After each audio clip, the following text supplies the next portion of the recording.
మరో యుద్ధాన్ని తట్టుకోగలదా? ముఖ్యంగా ఇరాన్ అమెరికా మధ్య ఉద్రిక్తతలు పతాక స్థాయికి చేరిన వేళ ఇరు దేశాధినేతల మాటలు ఇప్పుడు తీవ్ర చర్చకు దారితీస్తున్నాయి.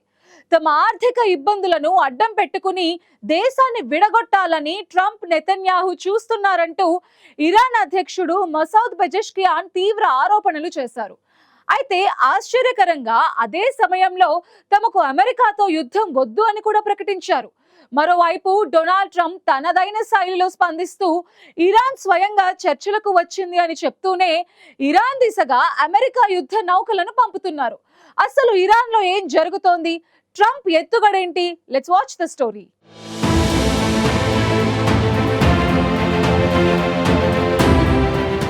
ఇరాన్, అమెరికా మధ్య చాలా కాలంగా కొనసాగుతున్న ఉద్రిక్తతలు మరోసారి తెరపైకి వచ్చాయి. మధ్యప్రాచ్యంలో ఇప్పటికే అస్థిరత పెరిగిన నేపథ్యంలో ఇరాన్ అధ్యక్షుడు మసౌద్ పెజెష్కియాన్ చేసిన తాజా వ్యాఖ్యలు ఈ సంక్షోభానికి కొత్త రాజకీయ అర్థాలను జోడిస్తున్నాయి.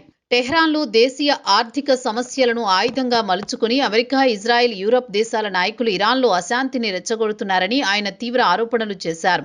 అయితే అదే సమయంలో అగ్రరాజ్యమైన అమెరికాతో యుద్ధం కోరుకోవడం లేదని స్పష్టం చేశారు. ఒకవైపు కఠిన ఆరోపణలు, మరోవైపు యుద్ధం వద్దన్న సంకేతాలు. ఈ రెండు విరుద్ధ ధోరణులు ఇరాన్ రాజకీయ వ్యూహంలో భాగమేనని విశ్లేషకులు భావిస్తున్నారు. అమెరికా అధ్యక్షుడు డొనాల్డ్ ట్రంప్, ఇజ్రాయెల్ ప్రధాని బెంజమిన్ నెతన్యాహు, అలాగే యూరప్ నేతలు ఇరాన్లో ఉన్న ఆర్థిక, సామాజిక సమస్యలను తమ రాజకీయ ప్రయోజనాల కోసం వాడుకుంటున్నారని పెజెష్కియాన్ ఆరోపించారు. తమ ప్రజలను రెచ్చగొట్టి దేశాన్ని ముక్కలు చేయాలనే ప్రయత్నం జరిగిందని, ఇప్పటికీ ఆ ప్రయత్నాలు కొనసాగుతున్నాయన్నారు. ఇరాన్లో ఇటీవల చోటు చేసుకున్న ఆందోళనలు కేవలం సామాజిక నిరసనలు కావని, వాటి వెనుక బాహ్య శక్తుల పాత్ర ఉందన్నారు. ఈ వ్యాఖ్యలు ఇరాన్లోని అంతర్గత రాజకీయ పరిస్థితులను, అలాగే పాశ్చాత్య దేశాలపై ఆ దేశానికి ఉన్న అనుమానాలను మరోసారి ప్రపంచానికి గుర్తు చేస్తున్నాయి.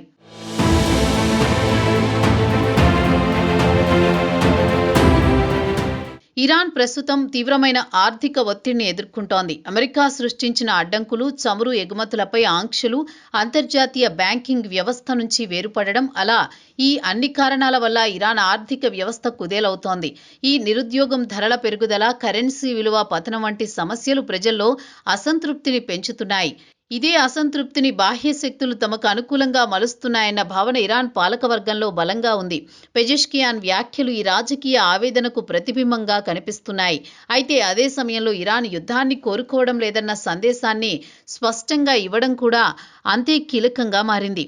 ఈజిప్టు అధ్యక్షుడు అబ్డెల్ ఫతాహ్ ఎల్సిసితో ఫోన్లో మాట్లాడిన సందర్భంగా అమెరికాతో యుద్ధం ఇరాన్కు గానీ, అమెరికాకు గానీ ప్రయోజనకరం కాదని పెజెష్కియాన్ వ్యాఖ్యానించారు. మధ్యప్రాచ్యంలో ఇప్పటికే ఉన్న ఘర్షణలు, గాజా యుద్ధం, లెబనాన్, యెమెన్లోని అస్థిరత, ఇవన్నీ ఈ ప్రాంతాన్ని మరింత అగ్నిగుండంగా మార్చుతున్న సమయంలో మరో పెద్ద యుద్ధం ఎవరికీ అవసరం లేదన్న సందేశాన్ని ఇరాన్ పంపేందుకు ప్రయత్నిస్తున్నట్లు కనిపిస్తోంది. ఇదిలా ఉండగా అమెరికా అధ్యక్షుడు ట్రంప్ కూడా కీలక వ్యాఖ్యలు చేశారు. ఇరాన్ తమతో చర్చలకు వచ్చిందని ఆయన ప్రకటించారు. ఓ వార్తా సంస్థతో మాట్లాడిన ట్రంప్, వారు మాతో మాట్లాడుతున్నారు, ఏదైనా ఒప్పందం కుదురుతుందో లేదో చూడాలి, మొత్తం ఏం జరుగుతుందో చూద్దామంటూ సంకేతాత్మక వ్యాఖ్యలు చేశారు. ఇది ఒకవైపు దౌత్య మార్గాలు ఇంకా తెరిచే ఉన్నాయని సూచిస్తుండగా, మరోవైపు అమెరికా తన వ్యూహాత్మక ఒత్తిడిని కొనసాగిస్తోందన్న భావనను కలిగిస్తోంది.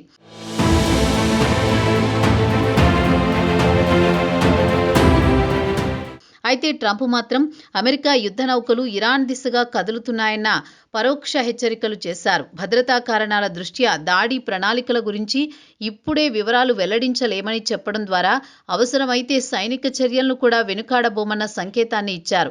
ఇది అమెరికా సంప్రదాయ వ్యూహానికి అనుగుణంగానే ఉంది. ఒకవైపు చర్చల మాట, మరోవైపు సైనిక ఒత్తిడితో ఇరాన్ను అమెరికా ఇరకాటంలో పెడుతోంది. ఈ పరిణామాలన్నింటినీ కలిపి చూస్తే ఇరాన్, అమెరికా సంబంధాలు ప్రస్తుతం అత్యంత సున్నితమైన దశలో ఉన్నాయని విశ్లేషకులు చెబుతున్నారు.